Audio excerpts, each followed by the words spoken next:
I'm all set up and ready to go, so now we just wait for the event to start. So we have about an hour left of the market for the first day. It's almost over and it's been going pretty well so far. I'll show you what my booth looks like in a second. And I did finish a little Eevee from Crafted for Comforts pattern. And I sold a lot of Crafted for Comforts plushies today. So thank you, Hege, for making such amazing Pokemon patterns. And I also sold my Mew, so I wanted to make another Mew because somebody said that they were going to come back and buy one tomorrow. So I'm almost done with that, and I'm hoping that I can finish it up by the end of the day so that I don't have to crochet when I go home tonight, because I've been crocheting nonstop for the past 2 months for this.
So it's now the last 45 minutes of the market and it's been slowing down quite a bit. So I think I might go walk around during the last 15 minutes because I did see some stuff earlier that I wanted to possibly purchase, and I'm afraid it's not going to be here tomorrow, and I don't know when I'm going to have time tomorrow to go walk around.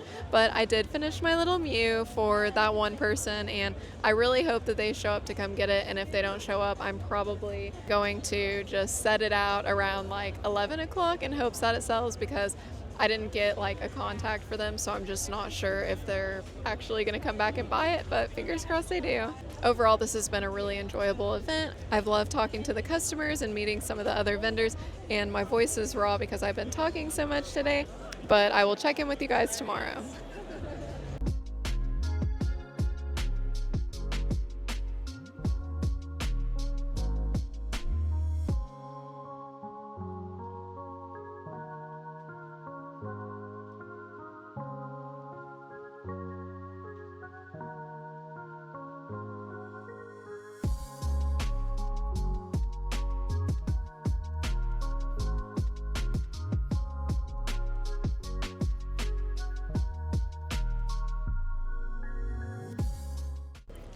So we're back for day 2 today. I am about to go walk around a little bit and check out some of the other vendors' booths, but yesterday I bought these adorable little pins from Frisco Blondie, and I'm hoping that they'll make stitch markers in the future, because how cute would that be? And I got one of my favorite Pokemon Growlithe, and she actually was interested in doing a trade today because I talked to her over social media. Her husband is the one running the booth, but she wanted to trade one of these little Eevees for something in her shop. So I'm going to go make that trade, and I'm going to prepare for the day.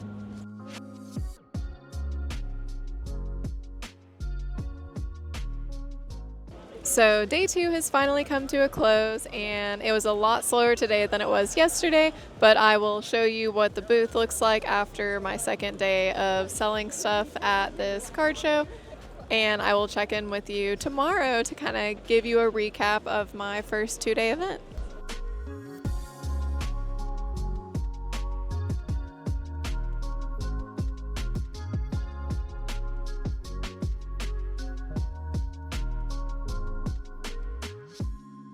The Indigo Plateau Pokemon Card Show is officially over, and I can't even lie to you right now, it's Thursday and the event ended on Sunday, so it has been a few days since the event, but I needed to take some time to get some much needed rest and relaxation.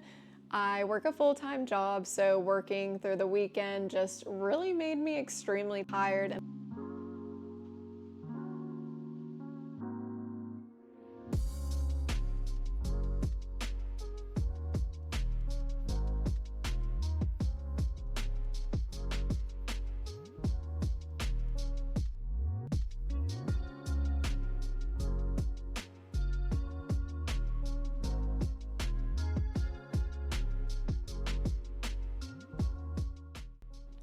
And then I sold one of my tiny little $12 Pikachus and Eevees back to back.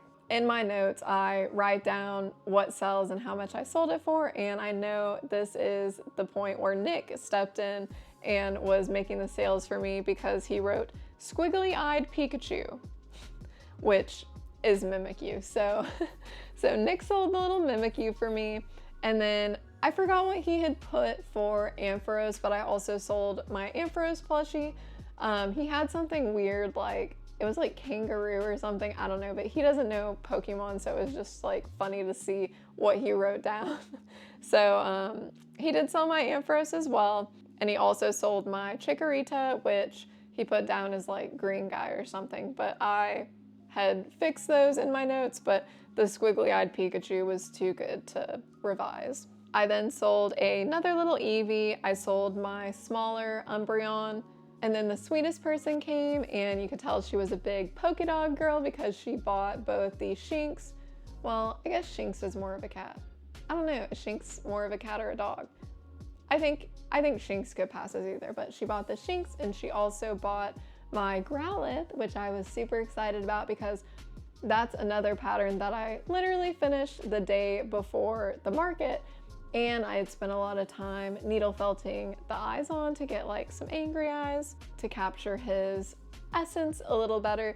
So since Growlithe has a special place in my heart, it was nice to see him go to a good home. Story time, if you follow me on Instagram, you might have seen that I posted a little Piplup that I freehanded. That's because whenever we went in on Friday night, a vendor had asked me if I have any Piplup and said that they wanted a Piplup. So I figured I would try to just like freehand one real quick. And anyway, I did. And that person, I didn't see them again, but I did make a little Piplup and it turned out okay. If I wrote a pattern for it, I would make a few little changes to it, bigger head, bigger eyes. But anyway, my little freehanded version actually sold, so I was super happy about that. I then sold another little $12 Pikachu and a $12 Eevee back to back.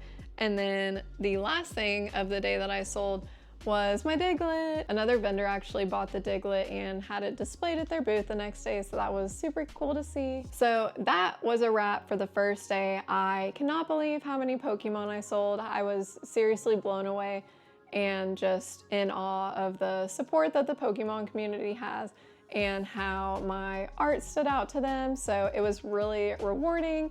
And the total that I made for the first day was $862, which is a lot for me. Like usually at my normal markets, I make around like maybe $500, but just for one day at this market, I made $862. So that was a great accomplishment for me. So now let's move on to day 2.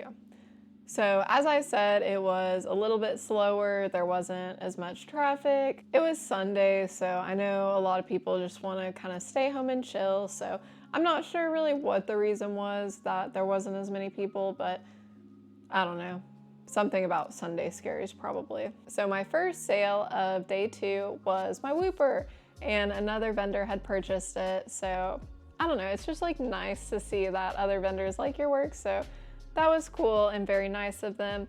I then sold my mini Snorlax. That is actually one of my patterns. But after that, there was like a giant lull. Like I was not getting anyone really being interested in my booth or anything. There just weren't a lot of people in general walking around the artist alley. So I don't know what was up with that. The guy who bought my little sleepy Pikachu that had it displayed on his card booth actually came back, and he wanted another Pokemon, and he ended up buying the sleepy Dragonite as well. So he got both of the little sleepy Pokemon, and they're both adorable, and he has very good taste. So this person actually reached out to me on Instagram because I was doing like a story de-stash of some of the Pokemon that didn't sell, and he had actually asked about purchasing one of them, and then he said that he's interested in getting a custom Wooloo. So I'm so excited to make that. I'm gonna make it in fluffy yarn. Hopefully I'll be able to write up a pattern for it as well, but I'm super excited about that. And one of my goals at this event was to try to get a bunch of Pokemon custom orders. So I got one so far, so that's better than none, but I really appreciate this person. He was really sweet, really nice to work with, and I'm super excited to deliver him not only his new plushie, but his little Wooloo to join his Sleepy Pikachu and his Sleepy Dragonite. After that, I sold another little Pikachu, and at this point, I was totally sold out of all my little Pikachus that I made. I brought 3 of them, and I sold 3, so that's good. Shortly after that, the guy came back and bought the Mew that he had requested. I was a little bit worried because I didn't have time to like make eyes between Saturday and Sunday. So I just used a different pair of eyes that I had on hand, but I think they worked well. Like, the person didn't say anything about the eyes being different, but the first pair was like a sparkly, like super fun pair. And then the second pair, it was actually more spot on with Mew's eye color, but I don't know, they just weren't as like in your face, like really cool. They were just kind of plain. So he didn't say anything though, so I hope that he really likes it. Next, I sold my Pikachu, and I actually sold it to one of the people that work at Wasabi Darling. So that is actually the first piece that I've ever needle felted the facial features on. And I'm just like super happy that somebody liked it for what it was.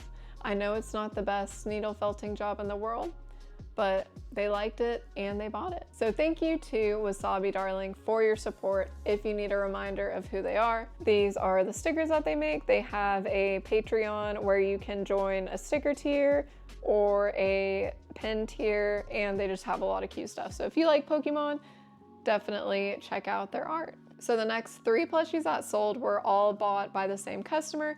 It was actually someone who came to my booth earlier in the day, and they looked at the little $20 starter Pokemon that I had, and they said, I want all of them. So I didn't know if he was like trying to buy them or if he was just saying like, yeah, like in a perfect world, you know, I would want them. And I was like, oh, okay, so do you want to buy them? Because I don't know, it was just like an awkward way of like timing and words, and I don't know, just a weird situation. But I feel like I made him like feel uncomfortable a little bit, but he had said maybe he would come back and get them later. So I was like, oh, he's just saying that because I put him in an awkward situation. But I didn't know if he like wanted me to like bag them up and charge him for them or not. So my bad, but he actually did come back and bought all 3 of them. So that was really nice, and I'm glad that they're getting to stick together in their little trio that they are. The next sale of the day was kind of similar to the sale that I just talked about. Not that I made the customer feel awkward, but the fact that somebody came up to my booth and was like interested in something, but then they said that they'd be back later. And from doing so many markets, I know that they're usually never back later. So this person actually came back, so 2 in a row is like really good. So this person came back, and earlier they had their eye on my larger Evolution patterns, which are my more expensive items. So I was kind of thinking that they maybe turned it down because of the price, but they did come back later and they ended up buying my Espeon. So I was so happy that one of my Evolutions sold, because those took me a really long time to make. And I was kind of banking on those being like some of my bigger items that would be able to sell at this market, but unfortunately that's the only one that I sold of that style. But it was at a higher price point. It was honestly the perfect end for a day, especially since it was a slower day, and a perfect end for the event overall. So that was my last sale of the day. So on day 2, like I said, I didn't do nearly as good as day 1, but I made $307 still, so I'm not too mad about that. I'm actually pretty happy about that. So in total, I made $1,169 in sales. The booth fee was $150. So in total, I made $1,019. So even though this was a 2-day event, like it was a really good event for me. $1,000 is a lot of money, and I'm just really proud of myself for kind of honing in and just making a ton of Pokemon and trying to figure out which Pokemon would appeal to people. And I feel like I did a pretty good job. I obviously still have quite a few Pokemon that didn't sell, but I am extremely happy with the turnout of this event. I would totally do it again next year. I know that Indigo Plateau also hosts some outdoor markets, so I definitely am going to look into those, but I really enjoyed just spending a lot of time making a bunch of Pokemon. I love Pokemon, so it was extremely fun for me. So I definitely would like to do more events like this in the future. I will say that I am facing a little bit of burnout at the moment, so it'll be nice to not have another event for a few months out. But overall, I'd rate this event like a 9 out of 10. Like, I liked it. I liked the other artists and vendors that were there. They didn't have like too many of the same vendors. It seemed like there was like a good variety. I will say there were a lot of people selling stickers now that I think about it, but everyone likes stickers and everyone has like a different art style, so I don't think that's necessarily a bad thing. There were a few other booths there selling crochet, but I think we all had such different styles and like items and different Pokemon that we offered that it wasn't an issue at all. And most importantly, I had a lot of fun. It was really cool to meet some other vendors that I haven't met before and to meet some of these other Pokemon fans, and I did make some new connections from it. So overall, I would say it was a good event that I enjoyed. That being said, I'm not sure how other vendors really did, but I just know that for me, I found this event to be totally worth it, even though I had to work both days of my weekend. With the bigger items, I found that it takes quite a few markets to get the right person that wants to make a purchase that big. But anyway, that is really my only negative besides Sunday being kind of slow. But it will absolutely be nice to have a little break and be able to crochet more for fun whenever I feel like it, rather than having to crochet so much in such a short period of time. But I am trying out a new platform called Palm Street. I will be hosting my first market sometime in August. If you don't know about Palm Street, it's a kind of like live buying and selling platform. It's an app, and you can kind of go on people's live streams and like bet on things. It's kind of like eBay, but video in a way. So I know you can like bid on stuff, and then I can also set up a shop over there, but I literally just downloaded the app, and my friend Millie, aka Red Mills Crochet, was the one who told me about that, and she had success with it. So I mean, it would be so nice to be able to just sell stuff like from my house and not have to like lug around a bunch of plushies and tables to a different location. But even if my first event on Palm Street does go well, I will still do markets. I am signed up for a few more this year, so I will be taking you on those journeys with me. But in the meantime, follow me over on Palm Street if you're interested in purchasing my plushies at all. I'm also super excited to get back into pattern designing because I feel like I haven't had a lot of time for it lately since I've been prepping so much for this event. So if you're a crocheter, keep your eyes peeled for some new crochet patterns from me, hopefully coming very soon. I will definitely be making a pattern for a couple of the custom orders that I have going on at the moment, if they turn out good, which I hope they will. This is unrelated to the market, but I also have to tell you guys that I'm doing a custom order of a mega bee drill. So if you don't know what that is, here it is. I mean, this is a crazy custom order. I'm really excited to make it though, that being said, so I'm hoping that if it turns out the way I'm envisioning, I will put out a pattern for that because, I mean, it is a cool Pokemon. Like, who doesn't like to make cool Pokemon? And then I'm also hoping to release a Wooloo pattern whenever I work on that custom order if it turns out how I am envisioning. So I appreciate you guys coming on this little market journey with me for my 2-day event, and I hope you found something of value here if you're a crocheter, or if not, I hope you just found this entertaining in some way, shape, or form, and I appreciate you watching, and I will see you next time. Please be sure to like and subscribe, and let me know what other Pokemon I should make. Bye!